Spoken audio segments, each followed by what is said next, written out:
is to continue where we left off from Memorial Day weekend.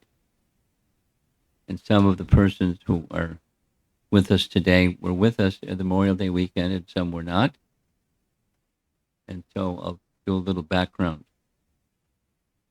Chapter 14, believe it or not, it comes after chapter 13. And chapter 13 comes after chapter 12. And chapter 12, 13, and 14 are all on the same day, in a day in Vrindavan. So chapter 12, the main feature of chapter 12 is Krishna's killing of Vritrasura. No, excuse me, Aghasura. Aghasura. Can you imagine naming your son Agha? Phew. And Agha had an older brother and an older sister. The older brother, we don't know his name, but he had a name that he assumed the form of a crane or a duck. So he became known as Bakasura. And there was a sister. The sister's name was Putana. So they're family members. We don't have much information about mom and dad. We have information about the three. The first chapter 6 of Canto 10 is Krishna's dealing with the first demon that came to town when he was 3 months old, Putana. So rather than a long description about a whole chapter, because we want to speak about chapter 14, a little background is helpful. Putana, like her two brothers, she had mystic powers, and one of those mystic powers was she could fly in the sky. She was a witch. Sometimes witches travel on a broomstick. She didn't even need a broomstick. She just traveled here and there throughout all of Vrindavan under the order of Kamsa to find the eighth child of Devaki. Because going back a little bit chronologically, after the eighth child of Devaki was transferred from the prison house of Kamsa to the other side of the river Yamuna and exchanged with the newborn female child born of Yashoda. So Krishna was left by her side, and she was thinking this is her son. Although Krishna wasn't her son. Krishna was the son of Vasudeva Devaki. But she raised him with that consciousness, with that understanding, this is my son. So when Kamsa found out that the eighth child of Devaki was born, he came immediately to the prison house to kill that eighth child. But it was a female child that was born of Yashoda and returned back into the prison house of Kamsa. So when he tried to raise the child by the child's leg, smash the child on the rocks, that was his technique for killing children. She slipped from his hand and rose in the sky and laughed at him loudly in the form of Durga and said, he informed Kamsa, you are such a fool. The eighth child of Devaki has already been born and soon will kill you. She disappeared. So now he knew the eighth child of Devaki had been born, but it wasn't that eighth child that he tried to kill. It was somehow. The eighth child had escaped the prison house. Narada Muni paid a visit to Kamsa. Narada Muni was received very respectfully. Like, Kamsa's a demon. At the same time, he had that much courtesy that he understood, here's a great sage, and so he offered him all respect and seated him nicely and inquired from him. And Narada Muni came specifically for the purpose of hastening Krishna's pastimes in Vrindavan.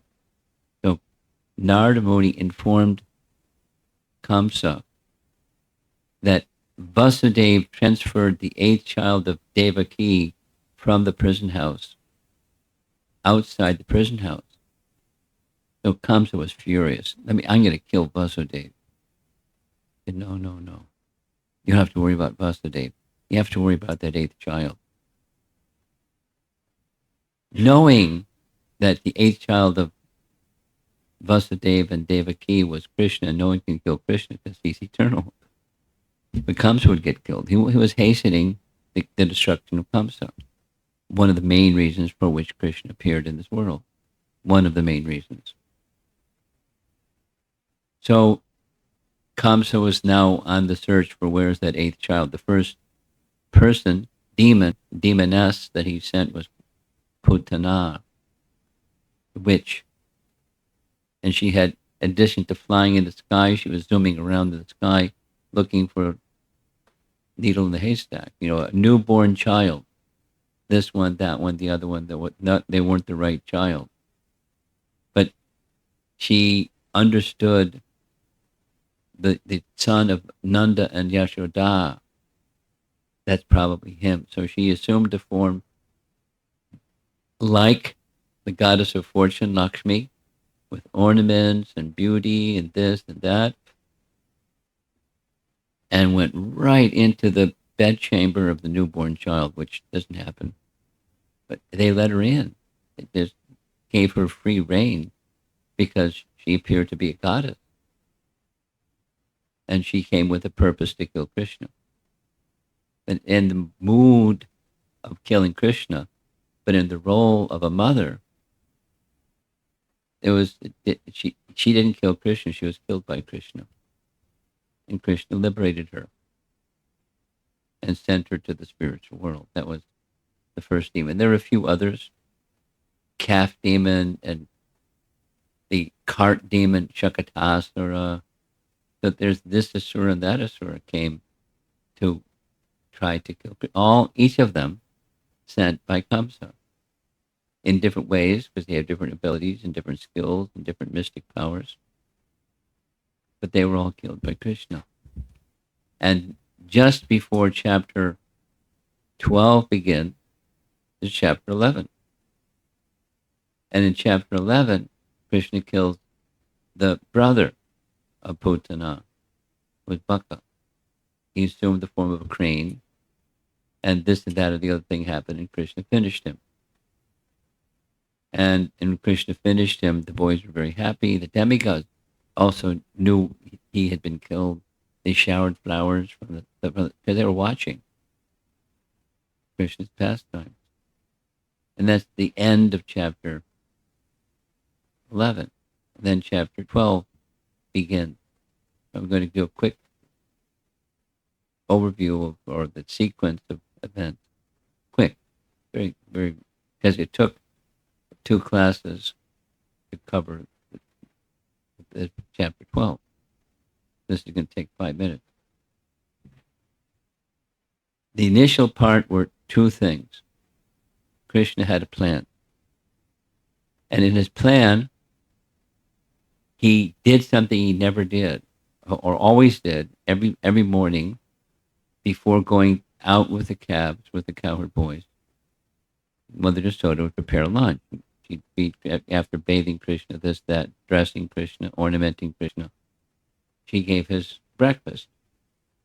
And this particular morning, he requested her, no breakfast, please. I want to have lunch in the forest with the cowherd boys.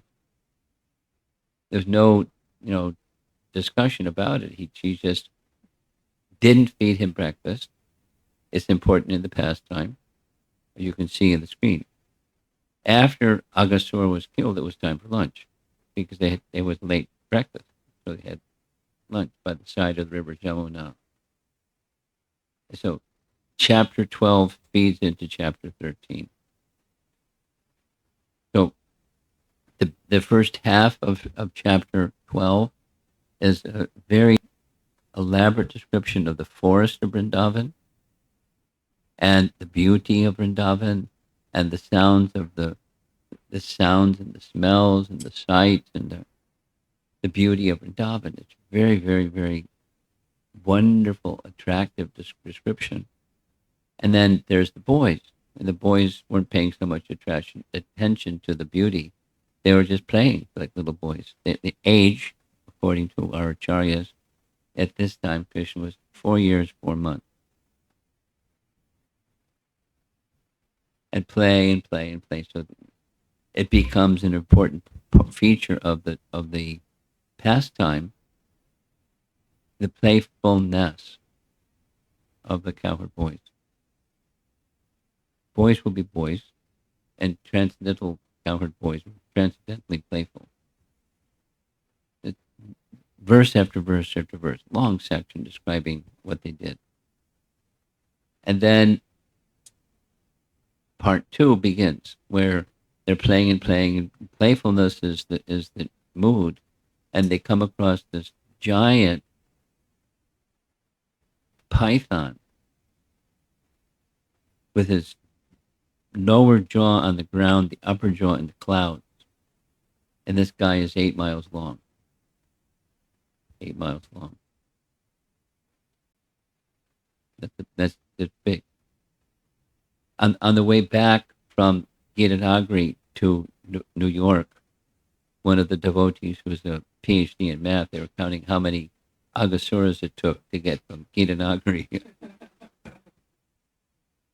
8 miles long. Divide 8 miles into the distance to drive from Gitanagri. So 8 miles is big. It was something like, it's a 4-hour drive, and it was something like 6.5 Agasuras at 60 miles an hour. So the guy's big.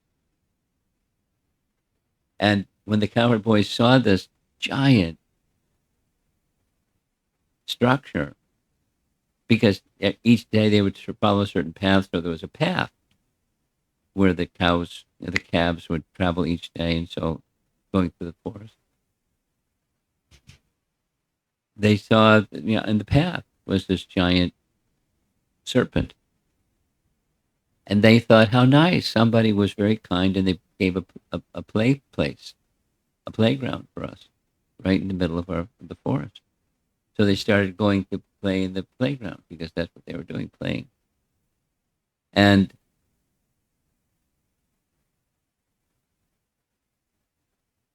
Prabhupada tells a nice story. He tells that children, even if there's some hardship or obstacle, they make it into play. And he told the story. One time he was in Vrindavan in his quarters, and there were a number of devotees in front of him like this, but there was one little girl, and she wanted Prabhupada's attention. So she came running at Prabhupada and jumped into a bolster, in India, like not just a pillow, but a bolster, and threw her whole body against the bolster and laughed. Then she went back and she did it again. She did it again. She did it again. It was like she wanted to touch Prabhupada, but the bolster was in the way, so it became a game. Children are like that. And eventually, Prabhupada was noticing what she was doing, but he didn't respond until finally the playtime was over. She was getting distracted. So he reached out and touched her and muscled her hair, and she laughed and giggled and went back and sat down with her mother and father. Just like your daughter's a little playful too. She's okay now.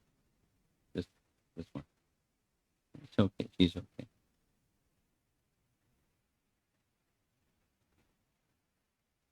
So the boys thought, let's go play. But when they started to play and they got closer, they saw some things that wasn't just like a clay playground. They saw the eyes of the serpent moving, watching them as they were moving here and there. And as they got closer, they smelled this bad fishy smell coming from the mouth of a goddess or a demon. It was the bodies of some entities that he had eaten and was digesting, python. So then some of the boys got scared. They started running the other way. And some other boys said, no, no, it's just a playground. So they had some dispute. And then back and forth and back and forth. And finally it was decided, even if it is a demon that came to kill us, no problem. Because Krishna, just the other day, he killed Baka. So he'll deal with this guy if it's that he's trying to kill us. Let's go. So off they went. They entered a Sankirta. So many cowherd boys you couldn't count them all, and all their calves. They all entered into the mouth of this gaping like a cave. It was dark inside. So then there's very beautiful description, which time doesn't permit to go into it, but you can listen to the recordings of this, the time we spent on this topic in Gita Nagari. It's a fantastic topic. Krishna has power that just by desiring something, it happens. If we desire something, we have to do something to make it happen. Krishna doesn't have to do anything. It's the two Sanskrit words, Satya Sankalpa Shakti. Satya Sankalpa Shakti. He just desires and it becomes truth. Satya Sankalpa Shakti. It's a potency. It's one of his spiritual potencies. Or another term is Icha Shakti. Icha means desire. So when we desire, Icha Dvesha Samutena Dvanva Mohita Bharata from Bhagavad Gita. Living entities, us, jivas, in the material world, we're bewildered, moha, dvandava mohena bharata. We're bewildered by this duality of desire and hate, icha and dvesha. We keep bouncing between the two positions. But so when Krishna has icha, he doesn't have to lift a pinky. He doesn't have to do anything. He just desires, and his potencies do everything. Now I'm retelling what we did in Gita Nagari. It's just to get us to where we are with chapter 14. But I'm still in chapter 12. And in the end of chapter 12, Krishna becomes bewildered. And become bewildered how he became bewildered.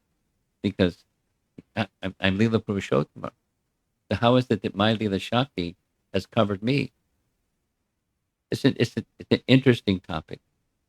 And the answer to that interesting topic is Krishna had his desire, the cowherd boys had their desire, and Krishna yielded to the desire of his devotees by his desire. So his desire prevailed. He yielded he subordinated his desire to the desire of his devotees. They wanted to enter and play. So although he knew, no, death personified. So now they entered. Now he became bewildered again. What to do? How to kill the demon and save the cowherd boys at the same time. Because killing a demon is not a problem, but then the cowherd boys are inside his body. So what to do? Then he knew what to do. It's the Leela that he didn't know what to do, and then he knew what to do. It's a pastime. But it's evidence in the 10th canto Bhagavatam of how amazing are his potencies, his Yogamaya potency has the capacity to, as if he's an ordinary person and has become bewildered. It's just a pastime. That's Yogamaya. the power of the Lord's potencies to engage himself and others in activities. So, in the end, he entered into the body of Aghasura, expanded himself so big, Aghasura suffocated. His life air couldn't move because Krishna became so big.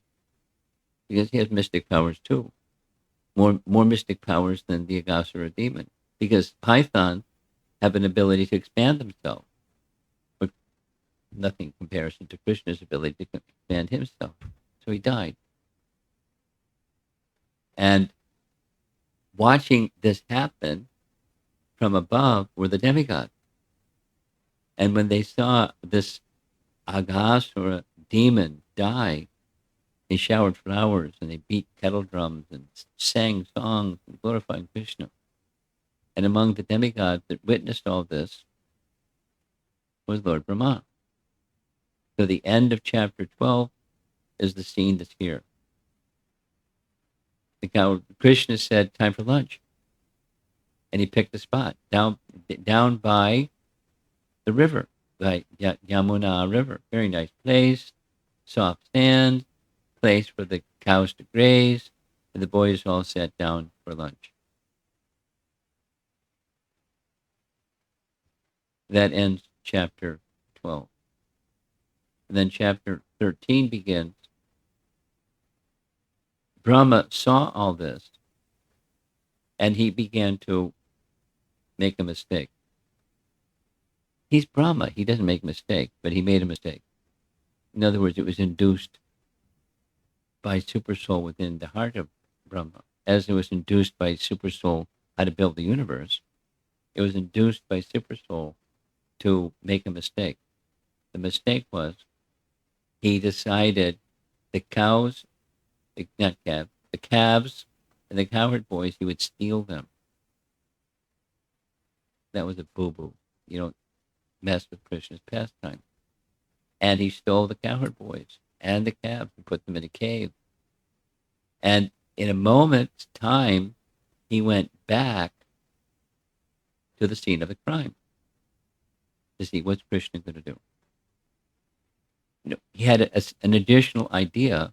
The additional idea was he was able to liberate, because everyone saw the soul of Aghasura left his body and merged into Krishna's body. He gave liberation to this demon that wanted to kill him. So he wanted to see more pastimes. So that's one of the reasons why he did what he did. So when he went back to the scene of the crime, he saw the calves and cowherd boys. And he was bewildered. Wait a minute, I just put them in the cave. There's further details that I'm not going to go into because of I want to get to chapter 14. So when he went back, there were the cowherd boys sitting having lunch. And as they were having their lunch, he's looking at the cowherd boys, and simultaneously, as he's looking at the cowherd boys, each of the cowherd boys, staying as cowherd boys, simultaneously also manifested a form of Narayan, or Vishnu, four-armed form. And not only the four-armed forms of Vishnu, as many as the Asankita cowherd boys, but then there's details and details in the 13th chapter of the various energies of Vishnu, the 24 elements of creation, the time energy, the 8 opulences, the mystic powers, this, and the whole long list of each of these potencies accepted a spiritual form. Time. Who has seen time? We've seen the effect of time, but he saw time. Not just Kala Shakti, but he saw Kala, time personified. And each of these different, so many, like list of 80 different Shaktis out of the so many unlimited Shaktis of Krishna, they're all offering prayers in Sanskrit for each one of the forms of Vishnu. There's a big tumultuous sound of offering prayers. And Lord Brahma is baffled. And then suddenly as they all appeared, all the Vishnu forms, all the cowherd boy forms, all the calf forms, poof, they disappeared. And there he saw standing just Krishna holding in his left hand, because he eats with his right hand, in his left hand he was holding a lump of yogurt and some rice and some fruit, his lunch. Because he had wandered from the place where they're sitting having lunch to look for the calves, because the calves had wandered away to get fresh grass, and there's a whole bunch of details I left out. So there he's looking at Brahma with unblinking eyes, smiling, underneath a tree. A very beautiful painting. I'll show you later. And here's a detail. It's an important detail. A very important detail. Time is relative. That is to say, the lifespan of a microbe is maybe whatever it is, one day or two, a couple of days, and that's from all the cycle of their life that takes place in that short period of time. And then go up the evolutionary scale. You have a mosquito; it may live for a little bit longer. Go up the evolutionary scale. And you let's just go to the human form of life. Bhu Mandala, with the human form, according to the Vedic picture of things, 1 month and the earthly plane is 1 day in the heavenly realm. 1 month is divided by phases of the moon, from a new moon to a new moon, or full moon to a full moon. So there's the waning and the waxing. Make 1 month. And while that 1 month, the waxing moon, that's daytime, and in the heavenly realm. And the waning moon, that's nighttime in the heavenly realm. So 1 month here is 1 day there. And we'll keep going up, and in Brahma's time, 1 moment is 1 year, earthly time. So for that duration that he had gone and hidden the calves and cowherd boys in the cave, and now there are these other calves and cowherd boys, 1 year passed. The reason for the pastime, one of the reasons for the pastime, was the mothers of the cowherd boys, Krishna's friends, the cowherd boys, the mothers, they had love for their boys, but they also had love for Krishna. And they had this unspoken but personal desire that they would like to have Krishna as their son. So Krishna became their son, because he manifested each of the cowherd boys in exact likeness as their son. So when the boys, during that earthly time of 1 year, they went back and told their parents, "Hey, Mom and Dad, guess what happened today, blah, blah, blah." They understood, this is my son. And for 1 year, the sons grew. That means Krishna modified his 5-year-old to a 6-year-old form over the course of 1 year, earthly time, because boy that's 5 grows in the course of 1 year. Anyway, so they spent the whole year enjoying having Krishna as their son. They didn't know that it wasn't their son. They thought it was their son, but Krishna was their son. And same with the calves. The cows had calves, and cows are very affectionate to their calves, but they also desired to directly give their milk to Krishna. So Krishna became their calf for a whole year. Then there's this very nice scene during the course of that year. One day, the cows were on top of Govardhan Hill, along the side of Govardhan Hill, grazing, and there were cowherd men looking after them. And when the cows up on top of Govardhan Hill saw their calves at the bottom of the hill, they immediately left Govardhan Hill and started running down the hill. Cows running looked funny, but they ran down the hill. And as they ran down, the cowherd men, their responsibility is to herd the cows.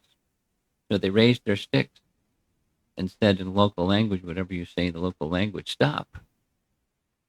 But the cows didn't stop because they wanted to be with their calves. And finally, when they got to the bottom to be with their calves, the cowherd men saw the boys, and they forgot everything because they just wanted to embrace their, as the painting shows, to embrace their boys. And Krishna and Balaram are standing there watching the whole scene. So Krishna understood what was going on.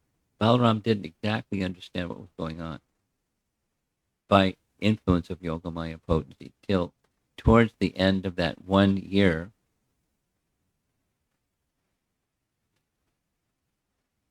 And during that time, that 1 year's time, there's Lord Brahma flying overhead in his swan carrier, seeing the boys having their lunch below. The scene happened where Krishna manifested each one of the calves and cowherd boys. And then Brahma, now we're ready for chapter 14. Brahma fell at the feet of Krishna because he realized, I made a big boo-boo. I made a big offense. One, I stole the calves and cowherd boys, Krishna's associates. I interfered with his pastime. He was enjoying pastimes with them, and I interrupted his pastime. I'm going to get a big reaction for this offense, which is one of the prayers that we're going to recite tomorrow evening and tomorrow morning from this section. So here's the section of prayers. He's offering prayers. We'll this evening and tomorrow morning be discussing these first 8 prayers. Number 8 is where Brahma is saying, I'm going to get spanked. I'm going to get my deserve for interfering with Krishna's pastime. I accept it. But my mind will not budge an inch from hearing and remembering and staying absorbed in the glories of your divine pastime here in Vrindavan. Now, he says it in some other language, but that's what he's saying. So these first 8 verses is the first of the section. There's total of 40 verses in the chapter. And during this visit, I'm not going to be able to cover all 40. Tomorrow evening, Krishna permitting, we'll be discussing the next, his expressions of humility. Then his description of the inconceivable potencies of Krishna. That's a big section. Brahma discusses the difference between knowledge and ignorance. The whole nice section where he's glorifying the gopis. And then finally he glorifies Krishna directly. So that's the outline of chapter 14. So we're now ready to begin chapter 14, the first 8 verses. A little prelude. Brahma has directly realized that Nandana, the son of Nanda Maharaj, is the source of all forms of eternality, knowledge, and bliss. Which is true. They're expansions, that aside from the expansions that Brahma saw, there's many. Who can say? There's too many to count. The expansions are without limit, and he's the source. This little boy standing in front of him holding yogurt and rice and fruit in his left hand, that he's the source of everything. And he has full realization of it, and his prayers are going to reveal. Having attained firm devotion at the lotus feet of Krishna, Brahman profusely praises the Lord. I think you're going to like this first verse, especially as we go through it the second time. This is Brahma kneeling before Krishna, offering the following verse. Lord Brahma said, "My dear Lord, you are the only worshipable Lord, the Supreme Personality, Godhead, and therefore I offer my humble obeisances and prayers just to please you." Then some further detail. He is going to describe the beauty of this form. O son of the king of cowherds, your transcendental body is dark blue, like a new cloud. We know that, Shamasundar, like a rain cloud. Your garment is brilliant like lightning. The beauty of your face is enhanced by your gunja earrings and the peacock feather on your head. More about his beauty. Wearing garlands, plural, of various forest flowers and leaves. Equipped with a herding stick, a buffalo horn, and a flute. You stand beautifully with a morsel of food in your hand. You see he's with his right hand raised, just touching the nice tree, his back to the tree, and his left hand still that same lump of yogurt that he had in his hand when he went to look for the calves. It's still the same day. Still, all this is within the same day. Just having breakfast, a late breakfast, lunch. Now, those verses are going to be expanded by our acharyas, starting with Jiva Goswami and then Vishwanath. Oh, most worthy of worship, Idya. You are worthy of praise because today I have seen the whole material and spiritual realms enter into and emerge from you, Supreme Brahman, composed power and sweetness. Now, the emphasis is on the power because Brahma is not a Brijvasi. Brijvasis don't see the power. They just see the sweetness. He exhibits the power, but their sweetness feature is so strong it eclipses the power. Madhurya eclipses Aishvarya. But Brahma is not a Brijvasi. He's seeing both the power and sweetness. That he saw that Krishna revealed what he revealed, all these different forms, etc., etc., and then poof, they all disappeared. With heart attracted to Krishna's childhood pastimes, Brahma points out more particular items. Now, Vishwanath is going to detail some of these particular items in poetic language because to get the richness of Srimad Bhagavatam, it's fine to get the storyline, and it's more than fine to understand the poetry. So Vishwanath Chakravarti Thakur, is going to reveal through poetic language what Brahma just said in this first verse. His color is the color of a dark rain cloud. So Vishwanath explains, the earth gets relief from the scorching heat of summer through the cloud of Krishna's rain. Similarly, like the Chataka bird, devotees sustain their lives with the mercy pouring from the rain cloud of Krishna. Now, I don't know too much about birds, but I've heard from Prabhupada, most birds get water from a reservoir or bird bath or something like that. With their beak, they come and take some water and they drink because all bodies need water. But there's a certain type of bird, a chataka bird, he won't drink in the same way that other birds drink. He'll only drink from directly from the sky with raindrops falling. And if it's dry season, the bird dies because they only drink from the rain clouds coming down. Similarly, this metaphor, Krishna has the color of a dark rain cloud.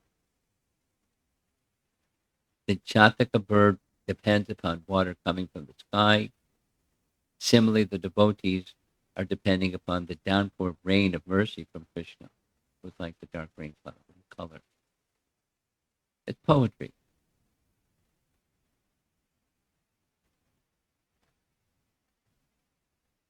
Krishna's wearing gunja berry earrings, forest flower garlands, plural, and peacock feather. There's leaves and forest flowers, garland, multiple. Lowly gunja berries of Braja are superior to the precious jewels of Vaikuntha. Now, in Vrindavan, of course, it depends on the season, but this is the summer season. So he has gunja berries in the summer season. So gunja berries are abundant, like dandelions are abundant over here. They're not like dandelions are not special. In Vrindavan, gunja berries are not special. They're so abundant. Or let's say marigold. They people have gardens and they produce many marigolds. So people like marigold gardens, yellow ones and orange ones, different colors. Gunja berries are red and they're abundant, but the poetry is these gunja berries are so much valued by the residents of Vrindavan that they are, because Krishna wears them, they are considered superior to the jewels, precious jewels in the Vaikuntha realm. Here's a nice example, very nice example. As most of us know, Chaitanya Mahaprabhu spent half of his life living in Navadvip and the other half of his life in sannyas life. So 24 plus 24, for 48 years only. And during those 48 years, most of it was in Puri. He made one trip to Vrindavan. He stayed for some time, then he went back to Puri. So one time, a sannyasi had visited Puri, visited Vrindavan, and brought back a gift, two gifts, a Govardhan Shila and Gunjaberry, a necklace of Gunjaberry. And Chaitanya Mahaprabhu worshipped them like a madman for 1 year. That very same Shila was, after 1 year, given to Raghunath Das Goswami, along with the string of Gunjaberries. Maybe you've seen a photo. Chaitanya Mahaprabhu worshipped not in an ordinary way. He rubbed the Shila so intently that there's the thumb mark from his rubbing the Shila is visible in the Shila. And put the Shila to his eyes and profusely cried, and etc. And then he gave that Shila and the Gunja berries to Raghunath Das after 1 year. Raghunath Das understood the gift means he's giving me residence in Govardhan. He didn't say that, but that's what he understood. And the Gunja berries is mercy of Srimati Radharani. That's what he understood. And he lived his life that way the rest of his life. Raghunath Das Goswami. There's details, but this position of the Gunja berries, although they're abundantly available in Vrindavan, they're very special. More honored, this is Vishwanath's explanation, more honored than the jewels, precious jewels of Vaikuntha. the forest garland of wild flowers and leaves around Krishna's neck is superior to those made of the parijata flowers in Swargaloka. And we all know the parijata story. Krishna gave a parijata flower to Rukmini. When Satyabhama heard, she wanted not just a parijata flower, she wanted a tree. She wanted Krishna to go back to the palace, to the garden of Indra, and bring back a tree and plant it outside our palace. It was a whole big deal. The things that happened. Krishna brought the tree. The parijata trees are considered in Swargaloka very special, coveted. But wild flowers and leaves worn by Krishna were superior. That's Vishwanath Chakrabarti Thakur. And Krishna was holding a stick, buffalo horn, and yogurt rice in his hand. The buffalo horn Krishna used when he went out of his house in the morning before having breakfast to call all the cowherd boys. And he called them just by blowing on his bugle, his buffalo horn. You know, must have been pretty loud because all the cowherd boys heard it. And just hearing the buffalo horn blow, they knew what it meant. Time to go. And it was too early for breakfast, so they had to have their mothers pack their lunches also. So they all gathered together just at the sound of Krishna's buffalo horn. So the morsel of yogurt rice in Krishna's hand, his stick and horn, indicate the superiority of Krishna's cowherd boy form over all others. The others, their same instruments or implements or features aren't mentioned. Krishna's soft feet mentioned in the verse. Ridu Pade, the soft feet. Those wandering in the forest of Vrindavan become filled with ecstasy upon seeing Krishna's footprints. Now, how often did Krishna's footprints show up in Vrindavan? All the time. So when you see something all the time, you kind of take it for granted. Familiarity. What's so special? But these were exalted Vaishnavas. It was very special. And everywhere, because Krishna went everywhere with the calves and his impressions of his feet were everywhere. We know, some of you will know, that Akrura saw Krishna's footprints also. Yeah? You know the pastime? No? After Kamsa from Mathura had sent this demon, that demon, the other demon, and no one was successful, he had a little conference with his counselors. They said, you should kill him. He thought, very good suggestion. Then he immediately had a plan. His plan to kill Krishna was A, B, and C. Invite Krishna to come to Mathura, and he'd kill him in Mathura.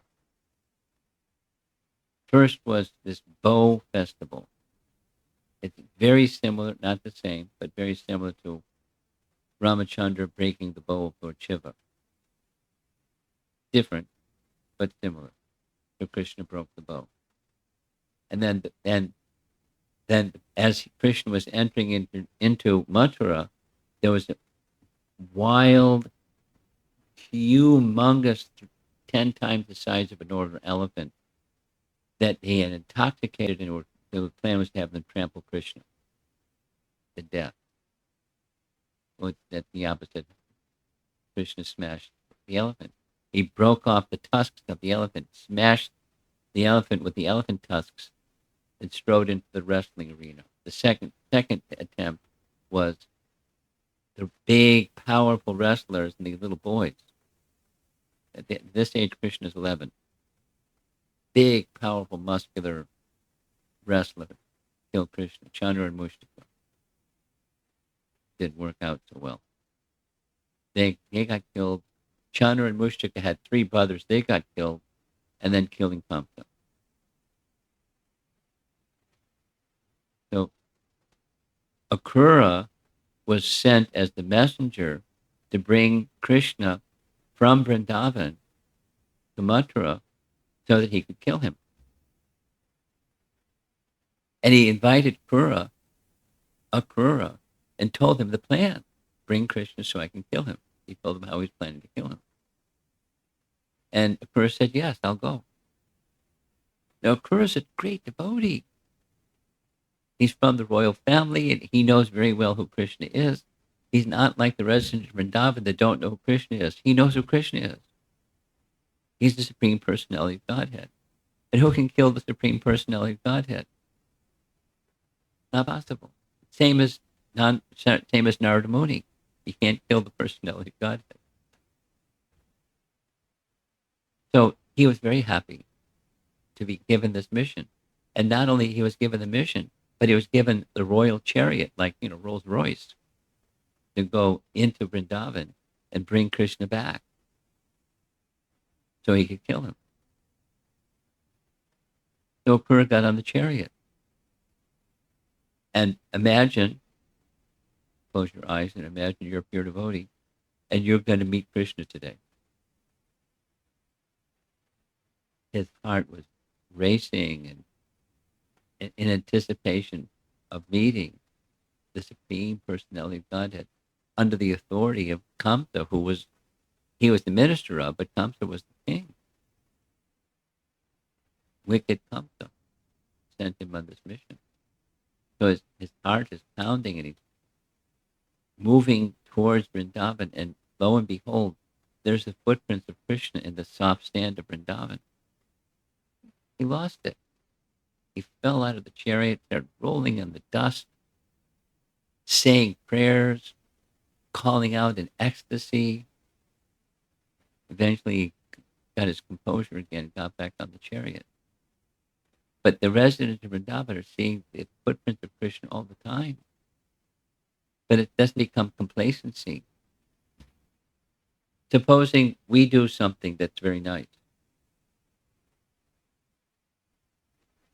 Supposing we have a nice kirtan festival. Or supposing something. And you do it again, every day or every year, have Rath Yatra. Anyway, something that you do regularly, it may become complacent.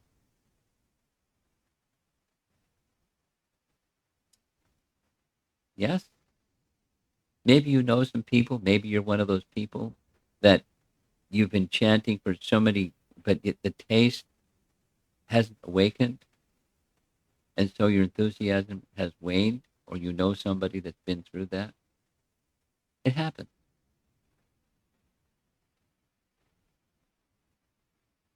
But the residents of Vrindavan, they're not sadhakas. They're prema bhaktas. And they see Krishna's footprints in the sand, and they're in ecstasy. Like seeing Krishna, they're in ecstasy. Then there's reference in the verse by stating that Krishna is the son of a cowherd, Pashupa Anga Jaya, right in the verse. First verse. Brahma shows the superior fortune of Nanda over Vasudeva. Now it's implied, it's not explicit, but it's the poetic implication, and he's understanding the poetic implication of Brahma. When Brahma speaks, it's high. He doesn't have to say everything. It's poetically embedded into his speech. The painting is a beautiful painting. It's a scene, we've all heard this description. It's very nice. One day, Mother Yashoda requests Krishna, can you bring your father his shoes? Now, Krishna is not speaking yet, but he understands. So he walks over and points to the shoes, looks at his mother, points to the shoes, looks at his mother, she nods. So he takes the shoes and puts the shoes on his head and toddles over before Nanda, holding the shoes on his head. And what's Nanda Maharaj going to feel? What's a father going to feel when some scene like that happens? Little toddler puts the shoes on his head and brings him the shoes. Look at the smile of Nanda Maharaj. So that intimacy of love was not experienced by Vasudeva and Devaki. The very night he was born, he was taken, and after that, put in prison. The intimacy of Nanda over the actual father or pastime father of Vasudeva was vastly superior, both Nanda and Yashoda. Very, very special. The sound of the cowherder. And finally, Brahma, immersed in great ocean of Krishna's sweetness, mixed with respect, sweetness mixed with respect, in the ocean of devotion and knowledge, praises Krishna with affection and asks questions. Isn't that nice? It's like darshan of Krishna's form through sound. Darshan of very nicely cared for deities. It's inspiring. You spend time in front of deities that are very nicely cared for. It's special. Like, many devotees will go to, for example, go to Vrindavan to have darshan of Krishna Balaram and Radha Shamasundar, or so many deities. So maybe you have your favorite deity, Radharaman. Radharaman is such a dapper dresser, very elegant, and so nicely cared for. I mean, it inspires devotion like that. So this first verse is a nice verse, very nice verse. It's Krishna meditation. The verse is simple, but you take it and look at what the content of the verse is, the poetic content of the verse. Very sweet. Now, Vishwanath Chakravarti Thakur comments, Krishna's hearing this description of him and being praised by Lord Brahma, and Krishna may object. Listen, Lord Brahma, you're the master of all powers in this universe. Well, I'm but the son of a cowherd man in the forest. You are an ancient and exalted personality, but I'm a small boy. You are knowledgeable of all the Vedas, but I'm an ignorant keeper of cows. And so unaware of proper conduct, I'm running around with some yogurt rice in my hand. I'm not qualified for your praise. This is our acharyas taking one verse and allowing us to enter into the mood of Vrindavan through their association. Now here's the second verse. It's short. My dear Lord Brahma to Krishna. The picture. Before coming here, I was in Florida. And when I was in Florida, I went to visit my sister, the sister that we grew up together and blah, blah, blah, blah, blah. And she hasn't had much association with devotees for a number of reasons, without going into those reasons. So we had lunch together, and at the end of lunch, she asked, because I was going from Melbourne, Florida, back to Fort Lauderdale. She said, what are you doing this evening? And I said, because, she doesn't understand everything. I said, I'm going to be giving a class on the creator of the universe meeting and having prayers to Krishna. I said, oh. Because, the creator, as far as they know, that's God. But God gives the power to Brahma to do what he does. the ingredient, the intelligence, and everything, and then he does everything. He's the creator of the universe, and then there's the source of him and the source of the universe, and that's what we're doing. We're hearing the creator of the universe. So he's the universe.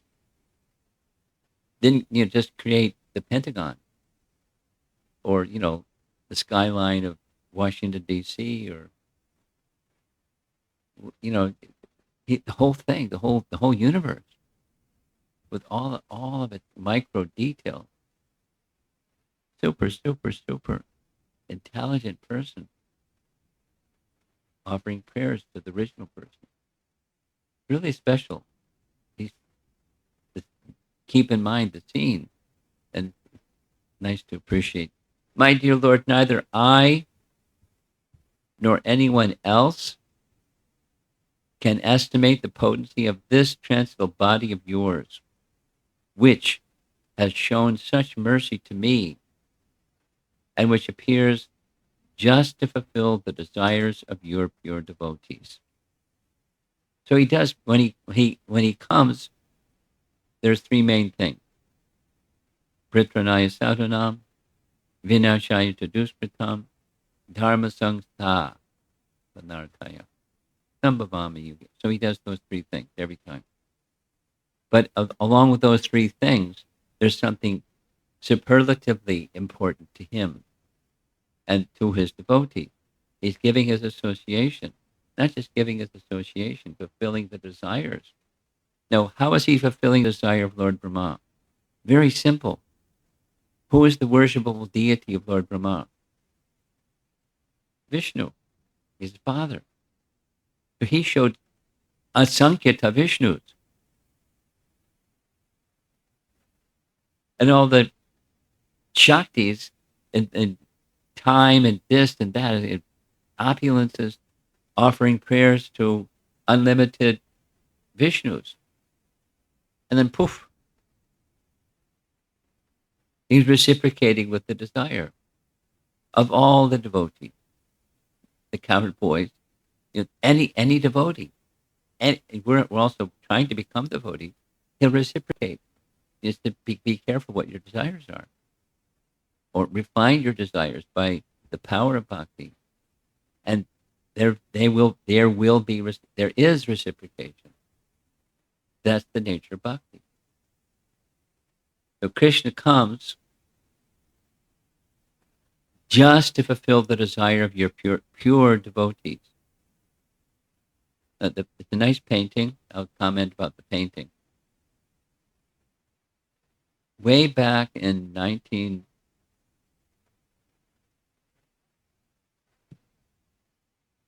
when was it? 1972, something like that, a few years ago. The first Krishna book was available.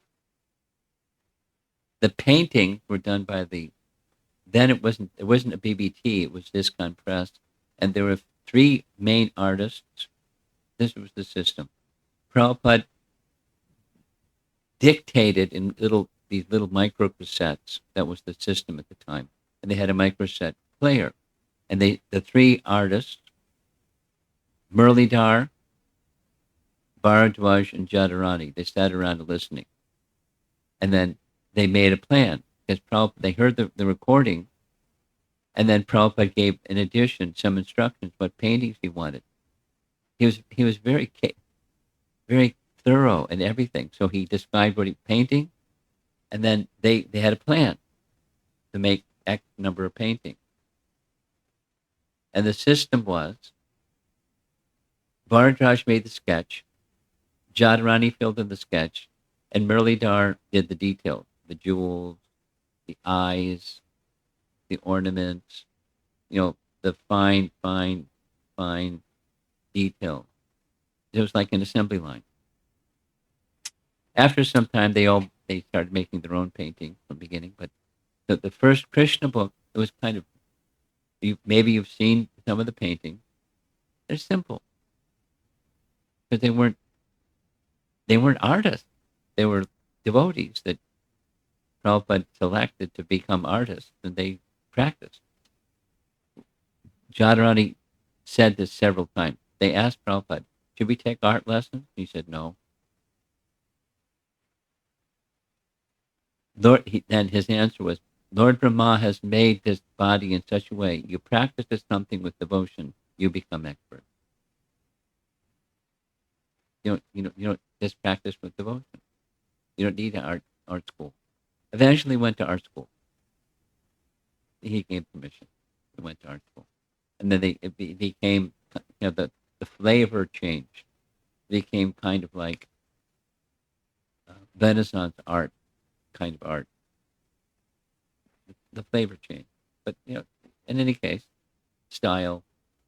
So this particular painting, after Krishna book was distributed, printed by the BBT, by that time ISKCON Press became eventually the BBT, then the books were being translated into other languages, French, German, Swedish, Dutch, this and that, Italian. So they had European BBT. European BBT decided we want different artwork for Krishna books. So this is one of their artwork. This is the same pastime, but look how big Brahma is, looking down at Krishna. It's different. Or here's a B.G. Sharma painting, same. Although my mind is completely withdrawn from material affairs, I cannot understand your personal form. In other words, knowledge and detachment. Brahma has super knowledge, and he has detachment along with knowledge, jnana vairagya. But I can't understand your personal form. It's not sufficient. How then could I possibly understand the happiness you experience within yourself? He's not a Rasika Bhakta. There are devotees that are Rasika Bhaktas, and they understand. But Brahma is not in that category, and he knows it. Here's Jiva Goswami's commentary. Brahma does not state, verse number 2, that Brahman is incomprehensible in this impersonal feature. The converse is, it is comprehensible. He doesn't state that it's not comprehensible. What he does say is that Krishna and his personal feature is more difficult to understand than Brahman. Who can understand Brahman?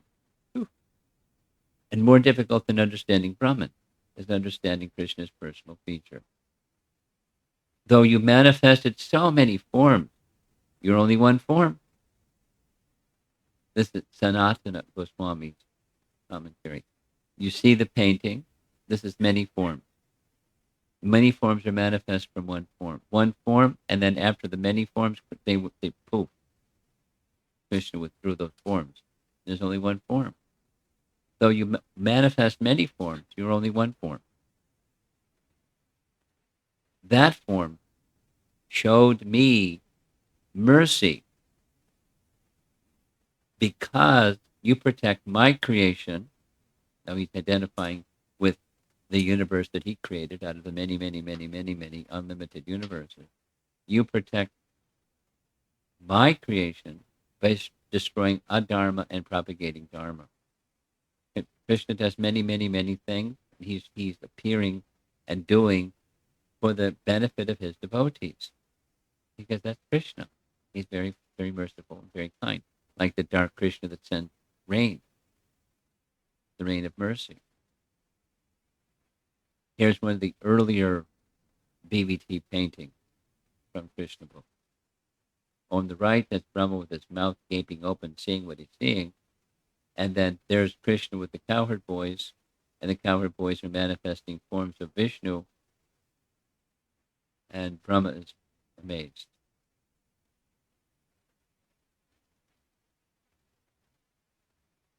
No one can understand the greatness of your cowherd boy form, superior to your form as the Lord of Vaikuntha.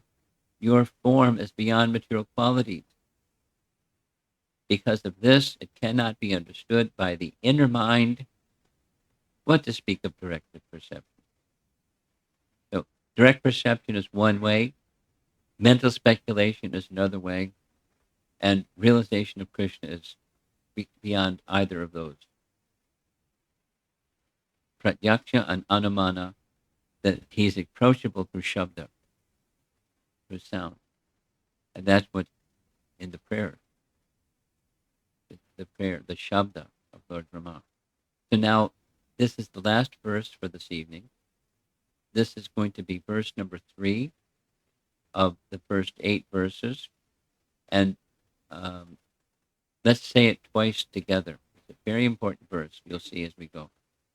Jnane prayasam udapasya namanta eva jivanti sanmukharitam bhavadiyavartam sthane statak shrutikatam tanavan manobhir ye prayaso jita jito pyasi trilokyam. Now, verse 3, we're going to spend some time on each of you see these color-coded terms. They're very important. The details are very important. The verse is very important. This, towards the very end, we're going to hear that Lord Chaitanya accepted this verse from Ramananda Roy as the goal of life and the means to achieve it. Pretty important. So let's say it one more time together.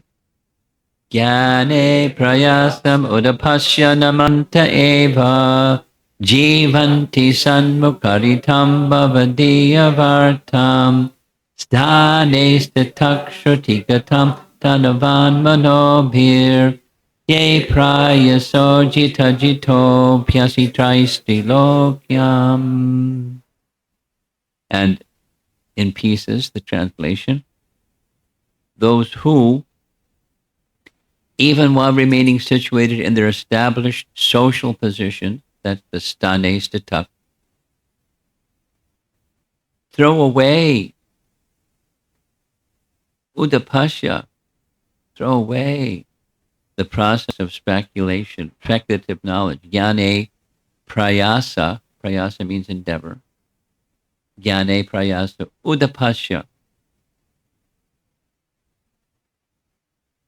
And that this is, instead of that, namanta eva, with their body, mind, words, they offer all respects to what? To the descriptions of your personality and activities. Dedicating their lives to these narrations, which are vibrated by you personally or by your pure devotees, certainly conquer your lordship, although you are otherwise unconquerable. You are ajita, but you become jitta by anyone within the 3 worlds, by those who are dedicated in this way. So now we're going to go through the words as a meditation. As the first verse was meditation on form, this is a meditation on the process of bhakti. And it starts with comparing bhakti to gyan. So we mentioned already, jnane prayasa udapasya. So jnane endeavoring for gyan, udapasya, not even a slight endeavor. That's the meaning, udapasya. One should not even slightly endeavor to understand the absolute truth by the process of mental speculation. Why? It invariably carries one to an imperfect, impersonal understanding of God. So don't endeavor for it, please. Instead, what you do, namanta, offering obeisances. Jivanti sanmukharitam bhavadiya vartam. A devotee who always hears about Lord Krishna will go back home, back to Godhead, even if he can do nothing except maintain his existence and hear topics concerning the Lord. Maybe you know some people that are incapacitated due to age or health or something. I know a family somewhere, won't say where. They have two daughters. One is brilliant. The other is a vegetable. From childhood, she just couldn't talk. She couldn't walk. She can't. She makes sounds, but the sounds are unintelligible. She's in a wheelchair, and now she's a teenager with a grown, uh, you know, growing body and the same, physical whoops,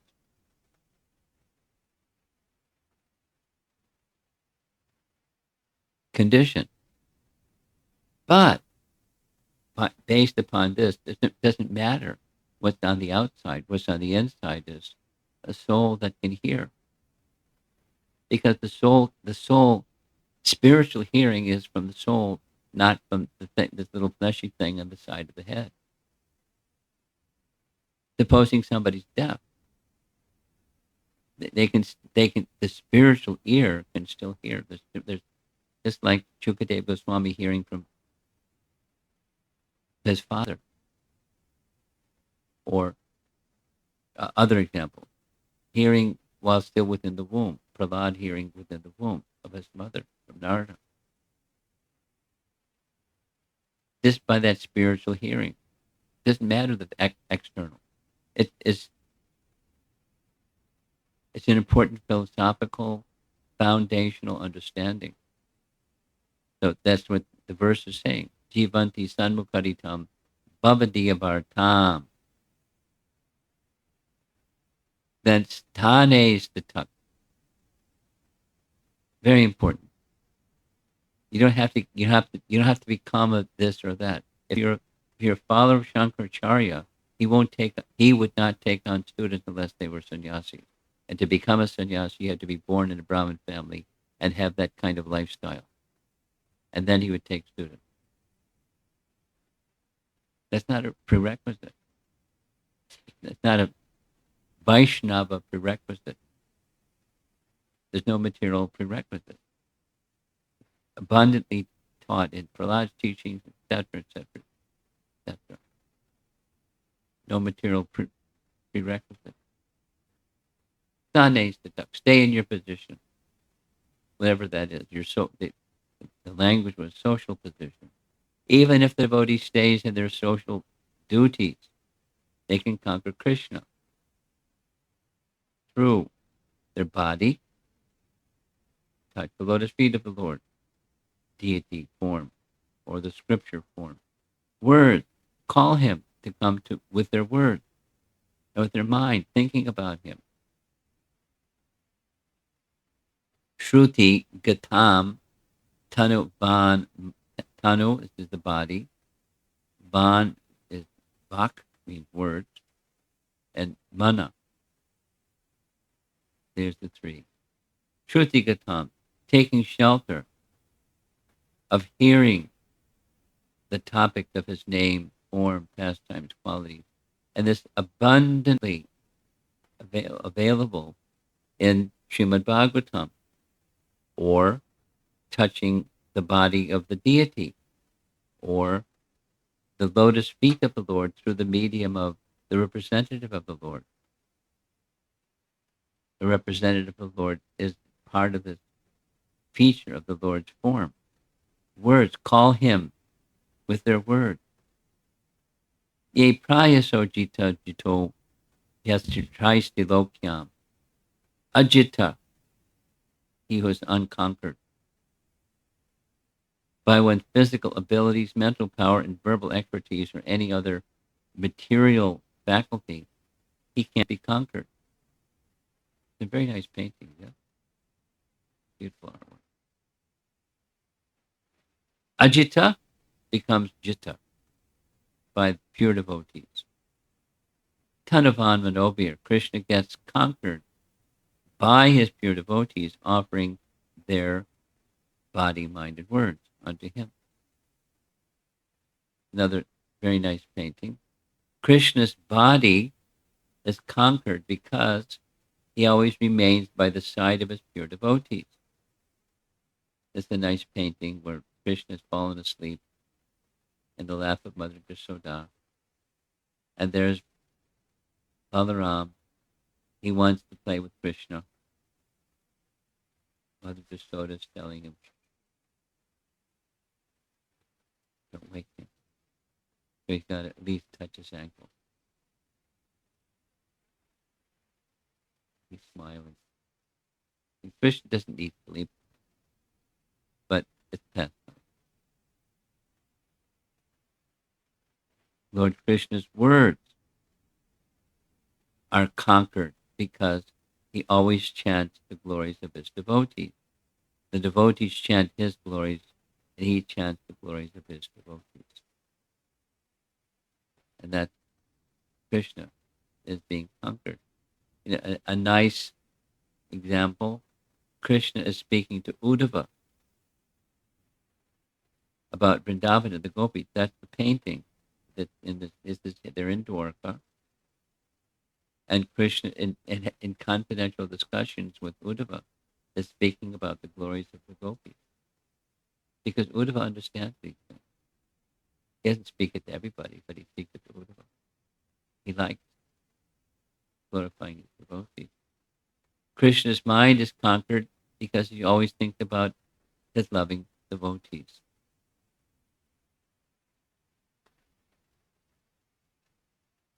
There's very beautiful portrayal in Vidagdha Madhava. Krishna's in Dwarka, and he gets lost in remembrance of his pastimes with the gopis. He wants to busy himself with his pastimes in Dwarka, but it just isn't the same. It's very sweet. Even wherever he is, he's with the residents of Vrindavan. And here's a similar painting. This is our final verse or slide. This is on the right side, that's Ramananda Roy. Behind them, it's the river Kaveri. And the Chaitanya Mahaprabhu. The pastime is from Chaitanya Charitamrita.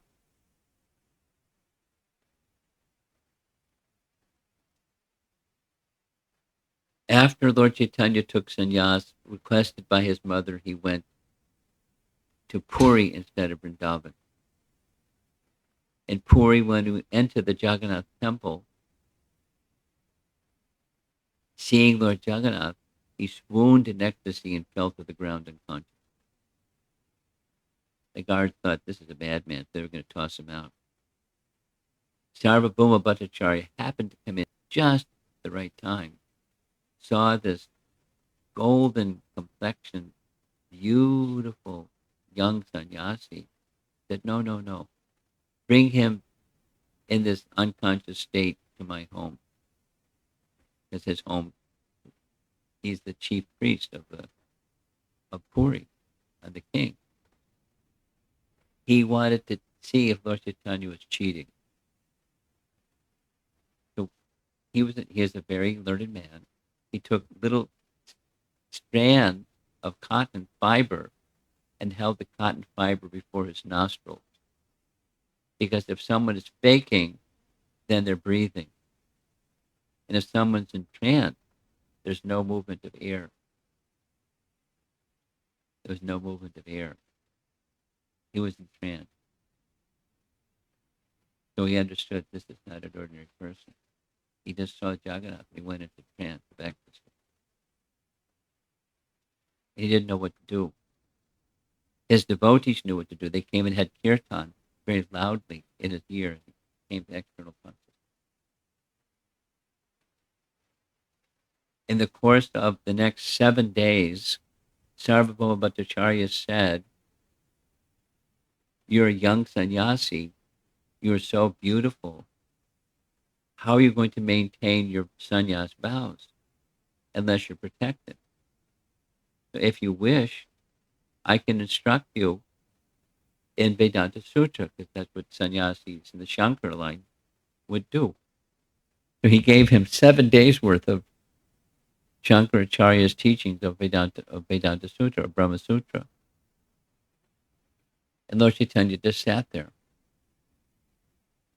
for 7 days and said nothing, silent. And the eighth morning, Sarvabhauma Bhattacharya said, "You don't say anything. I don't know if you're understanding or not understanding." He said, "I understand Vedanta Sutra very well, but each time you say something, you're covering the meaning of Vedanta Sutra more and more." "Oh, really?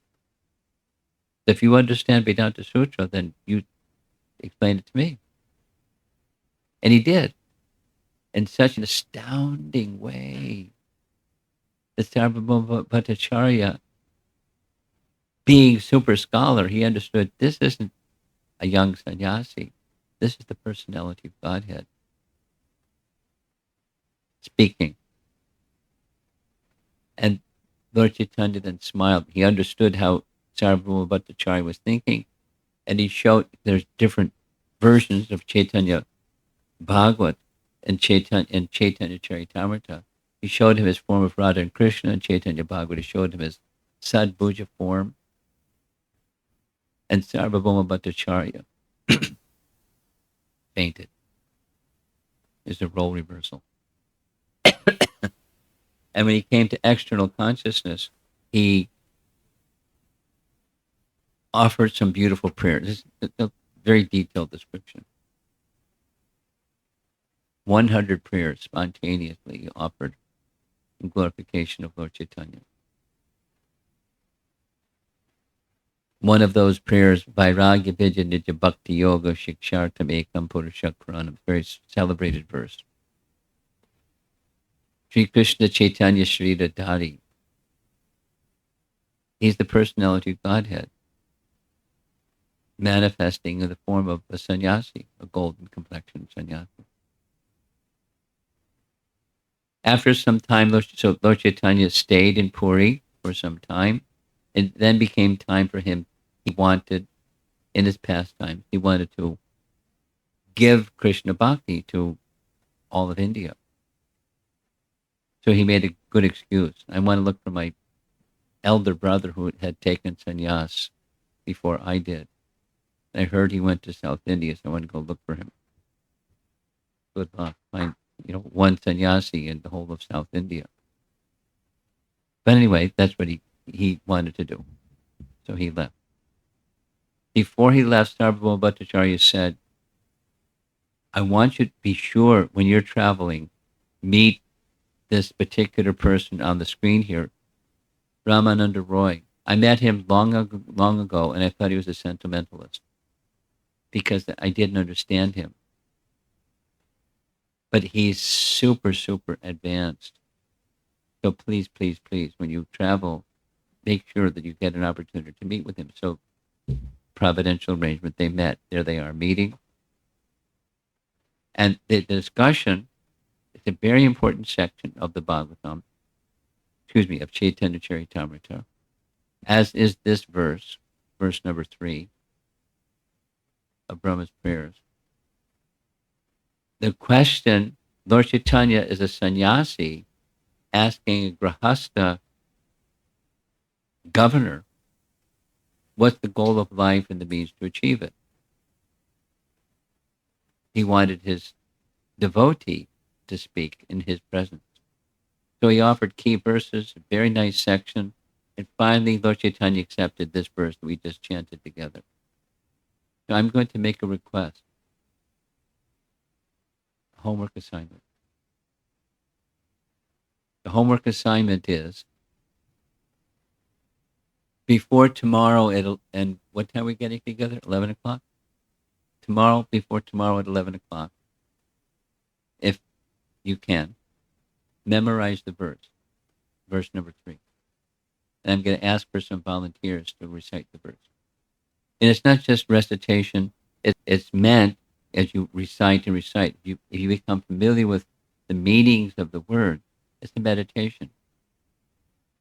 The goal of life and the means to achieve it, meditation. It's important. The first verse is also very, very sweet. You can do that one too, but it's a Krishna meditation. This is meditation on the goal. If once you assimilate the message, it stays with you. It's like digesting your food or something. It stimulates within the body. Your food is digested. This is transcendental, creator of the universe, describing what Lord Chaitanya accepted as yes, the goal of life and the means to achieve it. So I'm building up the importance of the verse because it's a very important verse. And then one of the things that we'll do tomorrow, after little review, is going on to the next 5 verses. In the verse number 8 is also extremely important. So hopefully we'll see some of you at least tomorrow. And hopefully some of you will raise your hand when I ask for volunteers to recite the verse. And then those rest of us that didn't memorize the verse, I'll show the verse on the screen. We can chant it together a couple of times. It's just that the nature of Sanskrit, it's like the Mahamantra. What's the meaning of the Mahamantra? It's like the meaning is very simple. And similarly, but there's potency within that sound vibration. There's potency within the sound vibration of verses in Srimad Bhagavatam. Commentators explain it exhaustively in a very simple principle. The message of Srimad Bhagavatam is self-revelatory. That is, the sound vibration of the verses of Bhagavatam reveal Krishna. The first verse, he's revealing the beauty of Krishna. And this verse, he's revealing the means to achieve Krishna.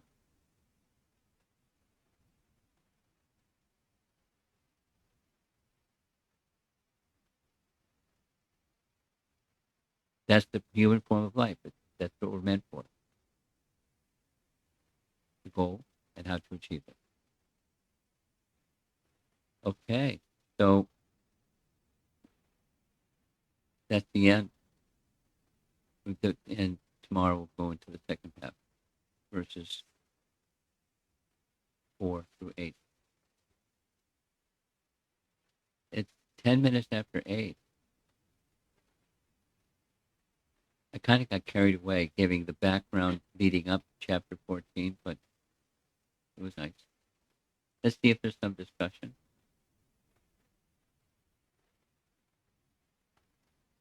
We have a portable microphone if somebody wants to raise their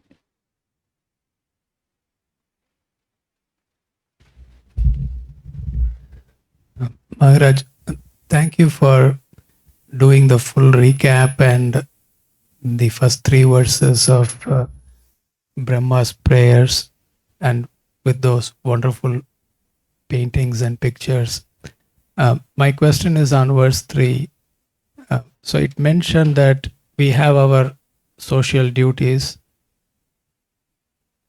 and along with that, we have to hear about Krishna. So, and it also talked about the body, mind, and the words. So we typically, as householders, we have our duties and work, job, and everything. We use our body, mind, and words towards that purpose only, and not hearing about Krishna per se. So, in that context of that verse, as a householder with various duties, how can we prepare ourselves to follow the instructions given by Brahma? There's a process. You follow the process. Specifically, the verse is saying stane statak. So it's an injunction. Stay in your position. It's not become renounced like a sannyasi. When one lives in grahastha life, as is required, you do, because it's part of a grahastha life. It's part of the duties of grahastha life, with the social responsibilities, family responsibilities, etc. responsibility. by choice, I moved in that direction. So now I'm a grahasta, and I do the duties of a grahasta. And this is, the answer to your question is the and, not but, and in a regulated way, engage in hearing.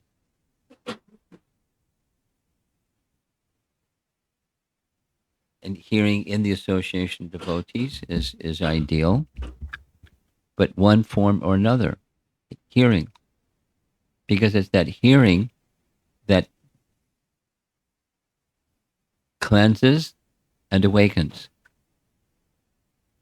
And by regular cleansing and awakening, along with the performance of prescribed duties for one's social position, that's the path. So your question is how to do it. It's not how.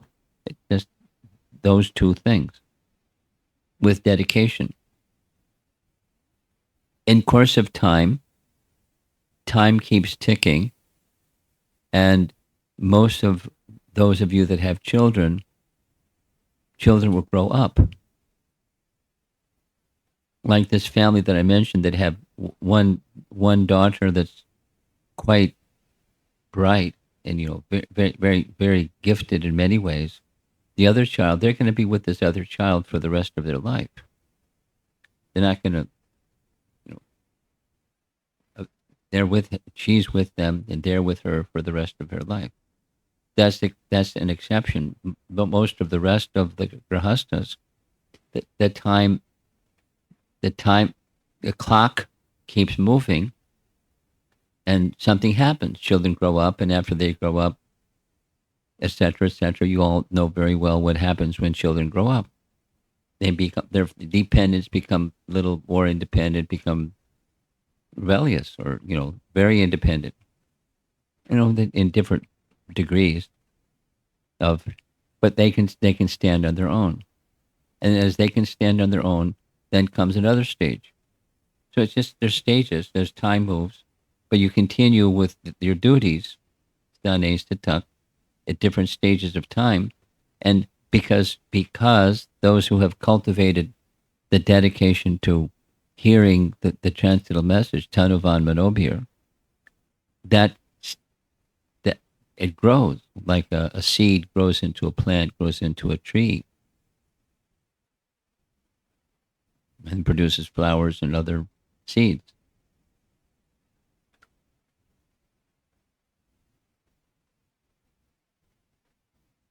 There's other things to say, but I think that addresses your question. Anybody else?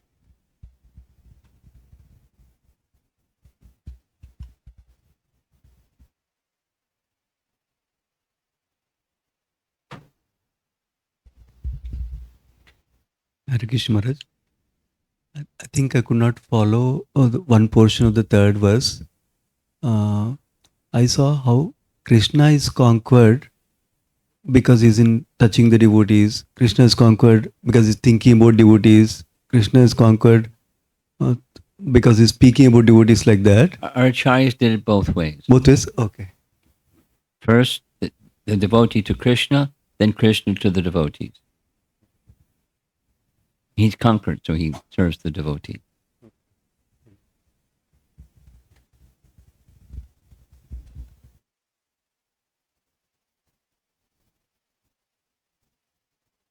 Shankadara, you were moving your arm like you want to say something. Maharaj, so I wanted to ask, just to follow up Raghunandan Prabhu's question in relation to, even though this verse number 3,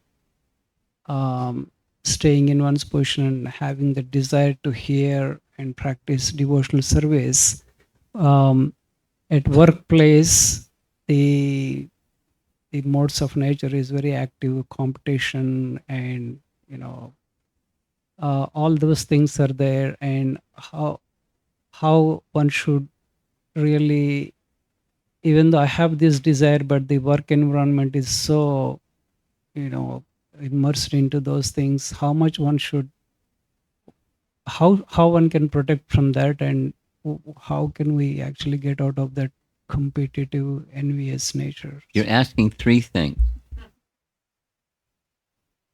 I'll take two of them. Because the first one was kind of all over the place. But how can we do those things and how can we get out of those things?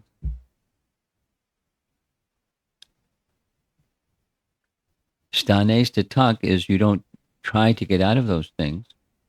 You try to do those things in conjunction with the spiritual strength and spiritual clarity that comes from hearing and chanting.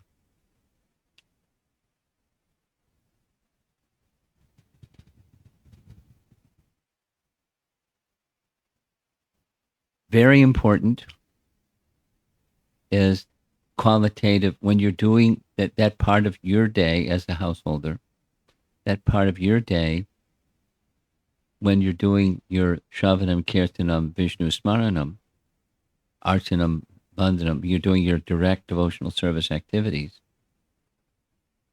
Be fully present as far as you can. And then cultivate it daily.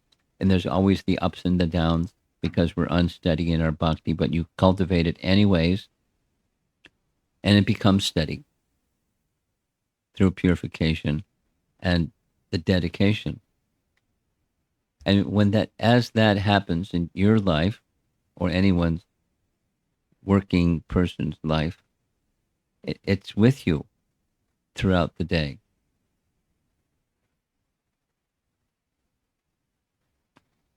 Because that's how spiritual potency works. It doesn't dissipate. It stays with you.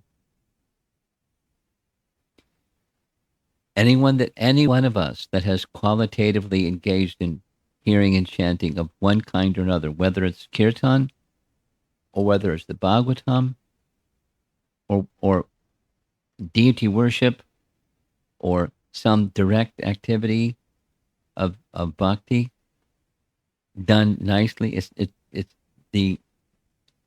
inside, and that which is inside stays inside. It may become covered, and then you wake up, realize, gosh, I got distracted and I got so absorbed in the material, I just forgot. But you practice and practice and practice, and it becomes of substance. And it doesn't go away. It becomes stronger and stronger and stronger. That's bhakti life.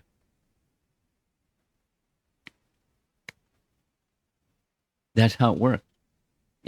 It resting upon the source that you're hearing from and the effort that you're making to hear. You know, the broadcaster and the receiver of sound. Qualitative broadcasting, qualitative hearing. And then the second is by doing that, back to his question, in course of time, your children will grow up, and your duties of life will now look a little different than what they did when your children were little. And the kind of there are many persons your age and a little bit older who are looking at retirement, the vanaprastha stage of life. It's a big transition, but the transition moved nicely is resting upon how you did your grahastha duties, and before you move into the vanaprastha stage, and then the vanaprastha stage into the final stages. And there are some people that don't do that at all. They just do the material and that's it. And quasi something religious, not really spiritual. And there's a lot of that. And there's some just materialists. And that's all they do. That's all they know. And we know the consequence of so for you and others who are grahastas, you exactly what the verse is saying. And the spiritual grows and the material, in course of time, the material attraction for the material diminishes, the dutifulness grows, and then in course of time, I no longer have to do this by duty or otherwise. And then that person is ready to let go, not like just out of disgust, but let go because it kind of falls off, and something else has grown in its place. That's maturity, or the vanaprastha stage, and then one moves into another phase of life, like from a young unmarried student to married life to the next stage. So transitioning through the grahastha phase, it's the same principle as this verse is describing.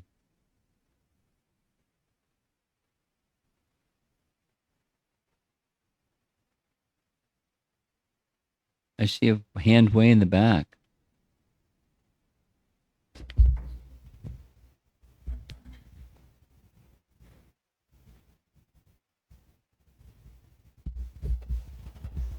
Hare Krishna, Guru Maharaj.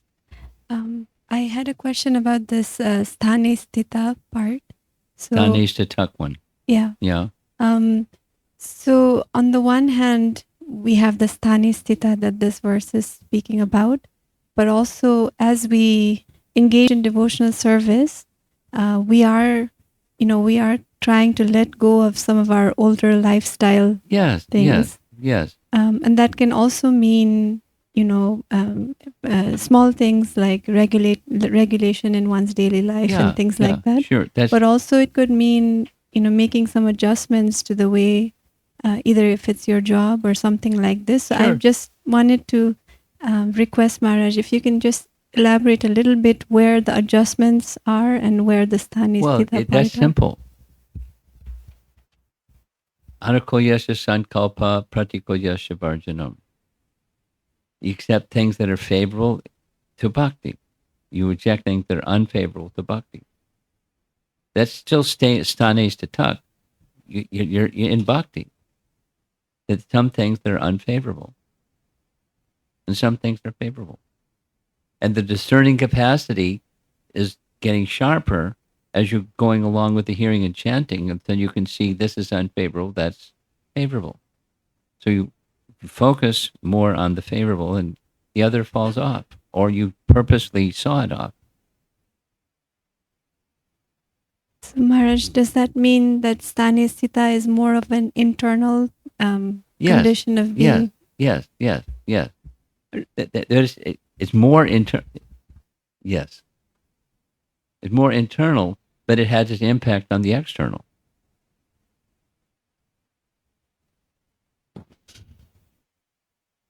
One doesn't have to become a mendicant or an avaduta or a sannyasi or a renunciate. One is a grahastha. One can be grahastha sannyas in the sense that they follow the regular principles carefully. And there's a detachment that's with that lifestyle. So, but that's still stanesh to tuck. One may have their children, their occupation, they're dealing with worldly people, and how to deal with worldly people, how to do all that stuff with dedication to Krishna. And then get back to your question. You wanted to hear a little bit of the refinement of letting go of some things. It's an impediment to bhakti.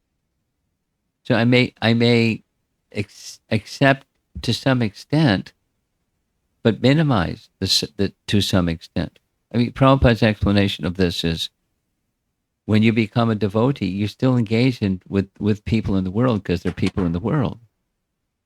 But in a modest way, in his words, as much as needed. And he said that he was a sannyasi, but even as a grahastha and as a sannyasi, he would still deal with worldly people. but there was, a boundary of where he would go and where he wouldn't go. That was just favorable. So as intelligence gets stronger, then this discernment of what's favorable, what's unfavorable becomes more clear. If you're not really clear, if someone is not really clear at a certain stage of their life, better to err on the side of caution, but not in a fanatical way, in a reasonable way, and can continue emphasis on Shravanam, Kirtanam, Vishnu Smaranam. This the direct spiritual activities, and then that will help one get the proper intelligence of what's favorable, what's unfavorable. And good association also helps a lot.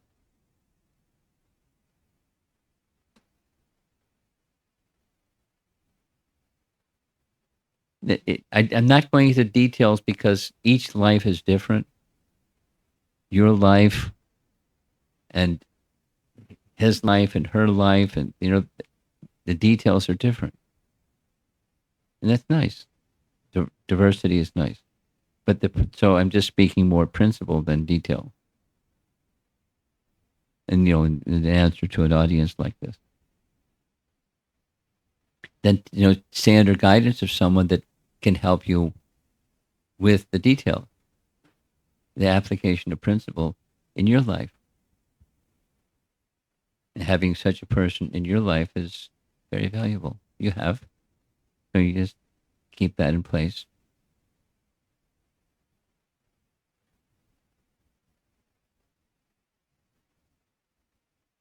Okay, I think we're done. Srila Prabhupada ki jai.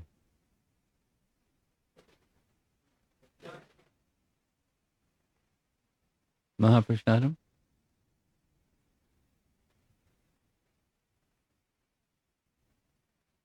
Yes?